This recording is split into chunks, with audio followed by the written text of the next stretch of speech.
Well, good morning. This is Ron with Sandcar Services. It's super early. Um, we're going to hand out another Lucky Dog Award. This is 2 in 1 week, and I actually like to see this. I like to see people that save money and get their trannies out in time when they start acting funky. You don't always get to save money, but I run an honest upfront business and I don't change it if it doesn't need to be done. So, I'm not going to replace things just because I want to make money. And with that being said, this is a great Lucky Dog Award. And what happened, if you guys remember this is the deco that came in. I stayed up late last night after hours pulling this apart because I am running behind schedule and trying to get everybody going.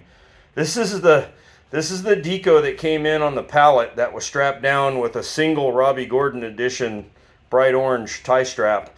And it was shipped a week earlier from 45, 50 miles away out of San Diego. I think came from Santee, and RL Carriers somehow managed to make a 45, 50 mile trip turn into 6 days. So we finally got it. Unfortunately, it was supposed to be in line before two of the other trannies that we just did, but because it was late, I had to do the other trannies first. So finally got the thing opened, and here's the lucky dog. So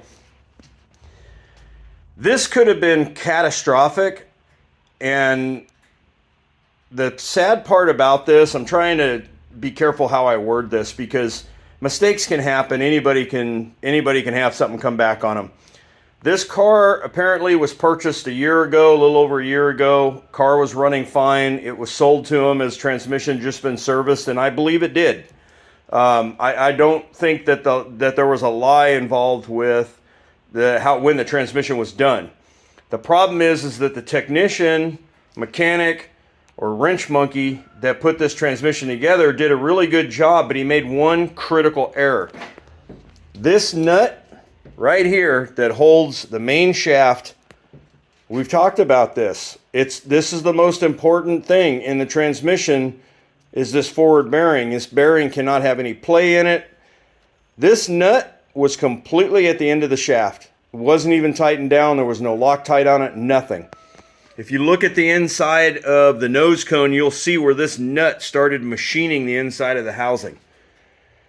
What happened, and this is an informational thing for you guys, once again, this is something we don't see very often, but when we do see it, we need to make awareness to everybody on what's going on. So what happened is when that nut came loose, this main shaft is pressed into this bearing. Okay, it doesn't just slide in. You see that? That's as far as it goes. So we heat the inside of these races up to about, X amount of degrees. You don't want to change the color on them. And then this slides in and it tightens down. Well, when it's tightened down, like we were saying, it sets the spacing in and out. So what happened when this nut came loose is his main shaft was able to go towards the rear of the transmission, towards the bell housing. And his complaint, when he was telling me what the tranny was doing, was it was kicking out of second gear, popping out of second gear on him, started doing that after a few runs after he bought the car. And then apparently it had stopped going into first gear, and then it would stop going into second gear, and then it started going back into first gear, and then at some point to get back to his trailer, third gear was the only gear he could find.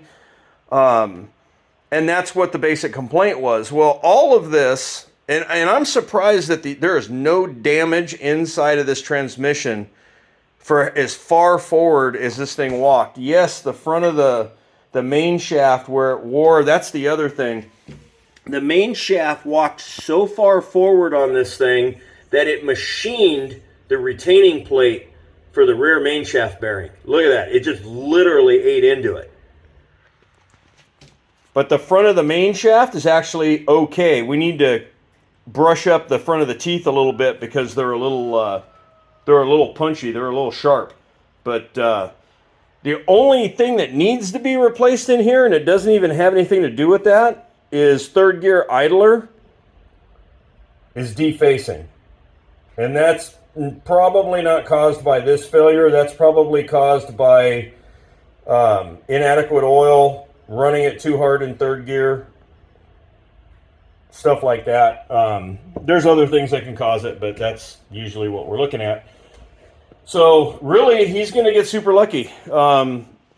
It didn't. For once, I got one in here that the pinion preload nut is not only locked down properly, but pinned in the right spot. Not on the high side, but in the low side. So whoever did the training, they did okay on that. I would have changed the catch keys myself because they're pretty scratched up. But other than that, this is the Lucky Dog Award. I mean, this could have been $3,000 worth of gear replacement if it would have kept getting driven. And so it's really good. Brett, you did a good job pulling it out.